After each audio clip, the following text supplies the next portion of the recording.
Brother, তোমার কি নাম? আমার বিপ্লব সিং। তো আজকে তোমরা কতজন ত্রিপুরা মাতাতে জয়েন করেছো এবং কোন পার্টি থেকে? বলতে আমি কোনো পার্টিই করিনি, কিন্তু ত্রিপুরা মোটায় আমার কাছে ভালো লাগতেছে। দাদার কথাবার্তা ভালো লাগে আর সবার জন্য কাজ করে, তার জন্য আমি এই দলের যোগদান করেছি। আর তোমরা কতজন ভোটার জয়েন করেছো একসঙ্গে? একসঙ্গে 22 জন ভোটার, তাহলে আমার ফ্যামিলিতে 4 ভোটার। আচ্ছা, মানে ওই ডেপুটেশনের প্রোগ্রামের মধ্যে দিয়ে হ্যাঁ হ্যাঁ জয়েনিং করেছি। হ্যাঁ। আচ্ছা, ত্রিপুরা মাতাকে কেন ভালো লাগে?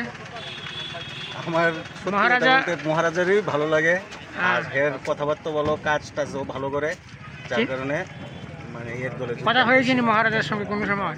না, মিলিনি, কিন্তু তার তো ফেসবুকে বা সোশ্যাল মিডিয়ায় দেখেছি, তার জন্য।